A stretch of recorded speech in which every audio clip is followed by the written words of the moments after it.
ভেবেছিলাম আজকে ভোরে উঠে ঠিক ৫টার সময় পড়তে বসবো, একদম নতুন উদ্যম আর ফোকাস নিয়ে। সেজন্য রাতে ঘুমানোর আগে মোবাইলে অ্যালার্ম দিয়ে রেখেছিলাম খুব যত্ন করে। কিন্তু অ্যালার্ম বাজার পরও স্নুজ বাটনে প্রেস করলাম, একবার নয় বারবার। আর তারপর আবার গভীর ঘুমে চলে গেলাম, চোখ খুলতেই পারলাম না। তারপর মনে মনে ভেবেছিলাম, ঠিক আছে, সকালে উঠে পড়তে পারিনি তো কি হয়েছে, আজকে তো সারাদিন আছে, আজকে সারাদিন ৮ থেকে ১০ ঘন্টা পড়ব, এই ভেবে নিজেকে সান্ত্বনা দিলাম। কিন্তু পড়তে বসে একবার ফেসবুক খুললাম, তারপর কিছুক্ষণ পর হোয়াটসঅ্যাপ, তারপর বন্ধুর কল, আর বাকিটা সময় কোথায় যেন পাবজিতে চলে গেল বুঝতেই পারলাম না।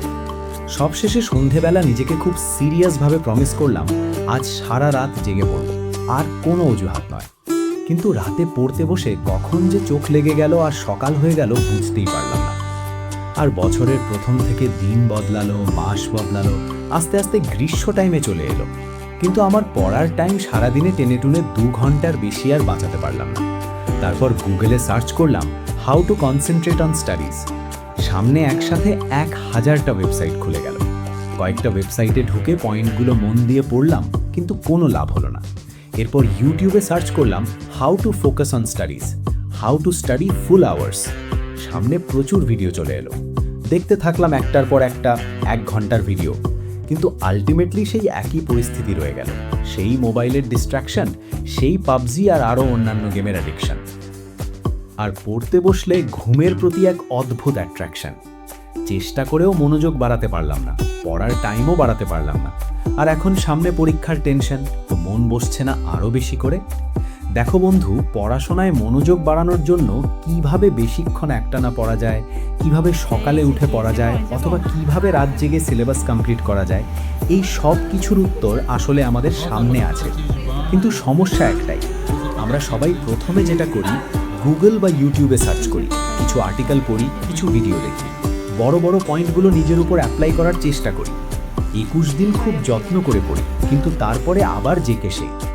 এই সমাধানগুলো আমাদের কাজে লাগে ঠিকই, কিন্তু ওপর লাগে, সাময়িক সময়ের জন্য কাজ করে, কিন্তু আমাদের সামনে আসা প্রবলেমগুলোর গভীরে গিয়ে কাজ করে না। আর আমাদের প্রবলেমগুলোর আসল রূপটা হলো ইন্টারেস্ট। আমরা নিজের মধ্যে পড়তে বসার জন্য ইন্টারেস্ট ক্রিয়েট করতে পারি না। আমরা পড়তে বসে একটানা বেশিক্ষণ পড়ার জন্য নিজের মধ্যেই সেই আগ্রহটা তৈরি করতে পারি না। আর এই সব প্রবলেমের গভীরে গিয়ে যে জিনিসটা কাজ করতে পারে, সেটা আমরা এই ইন্টারেস্টের মাধ্যমেই পাবো।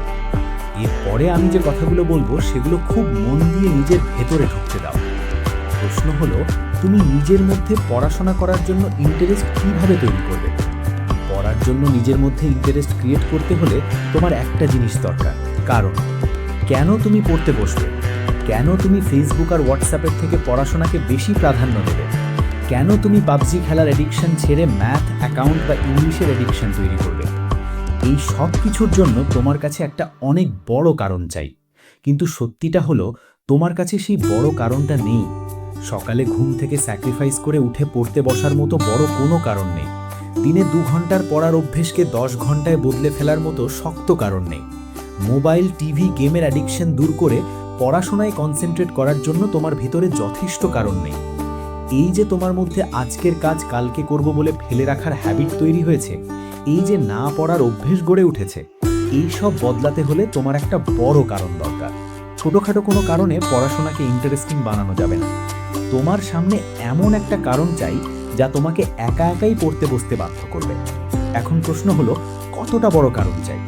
কল্পনা করো, কেউ তোমাকে জোর করে জলের নিচে ডুবিয়ে রেখেছে, ধীরে ধীরে নিঃশ্বাস বন্ধ হয়ে যাচ্ছে।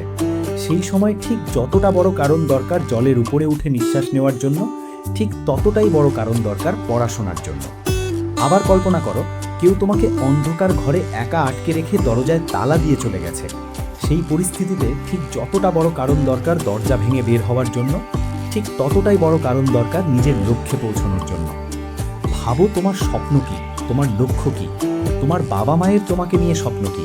কল্পনা করো সেই দিনটার কথা, যেদিন তুমি পড়াশোনা করে নিজের পায়ে দাঁড়াবে।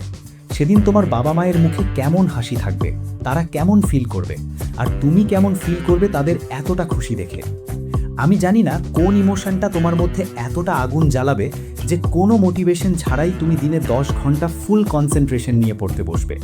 সেই ইমোশনটা হতে পারে বাবা মায়ের মুখের হাসি, হতে পারে ডাক্তার বা পাইলট হওয়ার স্বপ্ন, হতে পারে আর্মি বা নেভিতে জয়েন করে দেশের সেবা করার ইচ্ছা।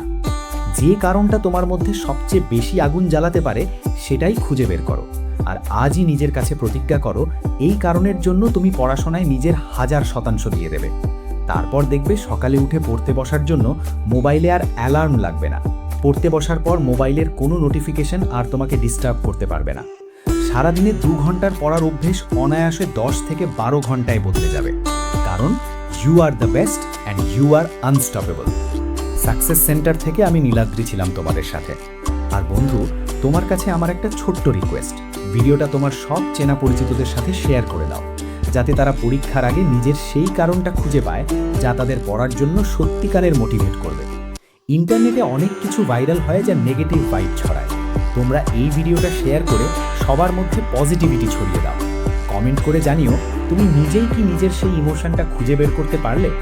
ভিডিওটা লাইক করো, যতগুলো লাইক আসবে আমি মনে করব ততজন মানুষ অন্তত একটু হলেও ইন্সপিরেশন পেয়েছে।